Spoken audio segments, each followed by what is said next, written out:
कार्तिक मास की अमावस्या को दिवाली मनाने के तुरंत बाद मनाए जाने वाले इस 4 दिवसीय व्रत की सबसे कठिन और महत्वपूर्ण रात्रि कार्तिक शुक्ल षष्ठी की होती है। इसी कारण इस व्रत का नामकरण छठ व्रत हो गया। छठ पर्व षष्ठी का अपभ्रंश है।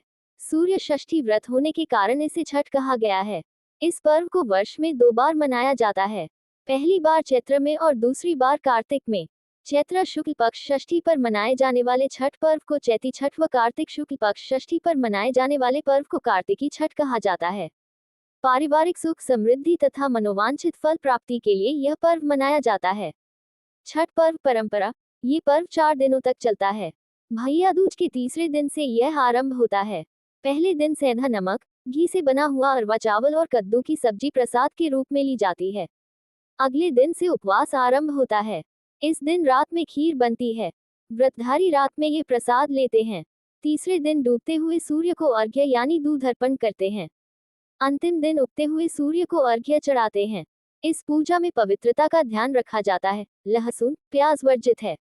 जिन घरों में ये पूजा होती है वहां भक्ति गीत गाए जाते हैं। आजकल कुछ नई रीतियां भी आरंभ हो गई हैं, जैसे पंडाल और सूर्य देवता की मूर्ति की स्थापना करना।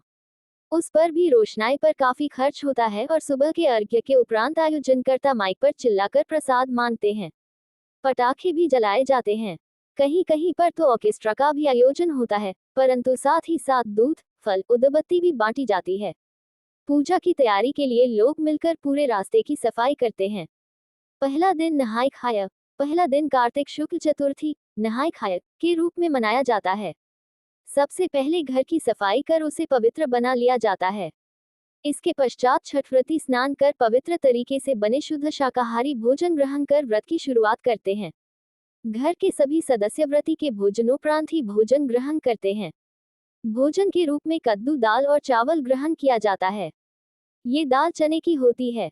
दूसरे दिन लोहंडा और खरना। दूसरे दिन कार्तिक शुक्ल पंचमी को व्रतधारी दिन भर का उपवास रखने के बाद शाम को भोजन करते हैं।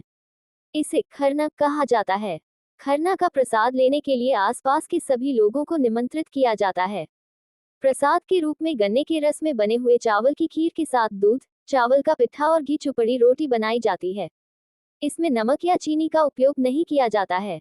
इस दौरान पूरे घर की स्वच्छता का विशेष ध्यान रखा जाता है। तीसरे दिन संध्या अर्घ्य। तीसरे दिन कार्तिक शुक्ल षष्ठी को दिन में छठ प्रसाद बनाया जाता है। प्रसाद के रूप में ठेकुआ, जिसे कुछ क्षेत्रों में टिकरी भी कहते हैं, के अलावा चावल के लड्डू, जिसे लड़ुआ भी कहा जाता है, बनाते हैं। इसके अलावा चढ़ावा के रूप में लाया गया सांचा और फल भी छठ प्रसाद के रूप में शामिल होता है।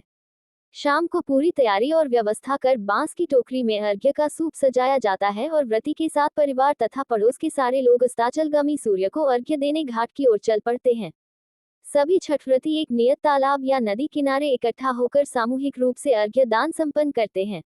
सूर्य को जल और दूध का अर्घ्य दिया जाता है तथा छठी मैया की प्रसाद भरे सूप से पूजा की जाती है। इस दौरान कुछ घंटे के लिए मेले का दृश्य बन जाता है। चौथा दिन उषा अर्घ्य। चौथे दिन कार्तिक शुक्ल सप्तमी की सुबह उदीयमान सूर्य को अर्घ्य दिया जाता है।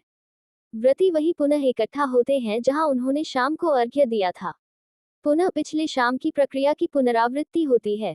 अंत में व्रती कच्चे दूध का शरबत पीकर तथा थोड़ा प्रसाद खाकर व्रत पूर्ण करते हैं।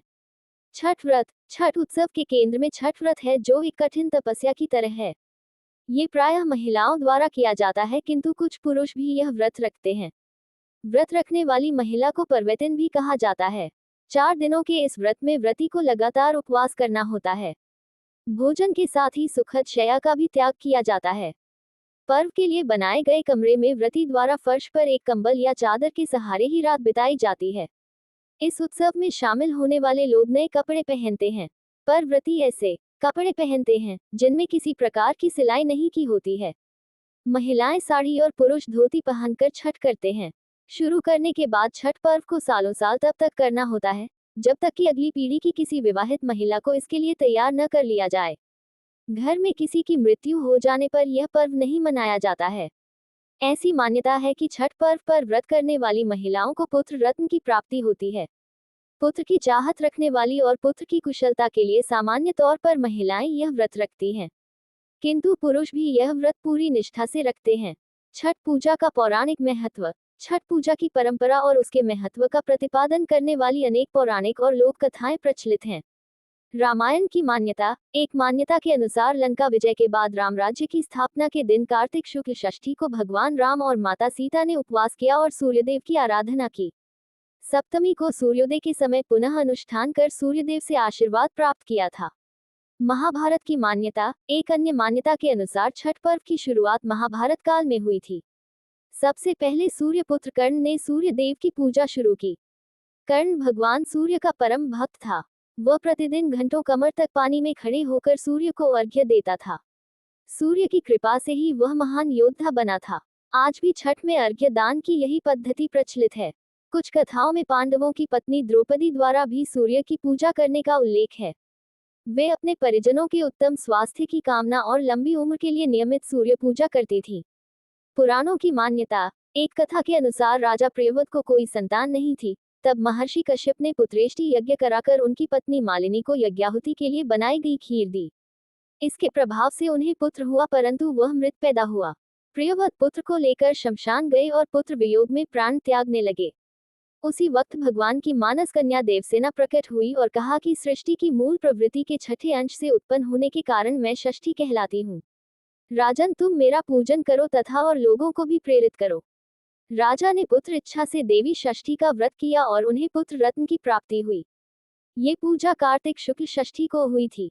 छठ गीत। लोक पर्व छठ के विभिन्न अवसरों पर जैसे प्रसाद बनाते समय, खरना के समय, अर्घ्य देने के लिए जाते हुए, अर्घ्य दान के समय और घाट से घर लौटते समय अनेकों सुमधुर और भक्ति भाव से पूर्ण लोकगीत गाए जाते हैं।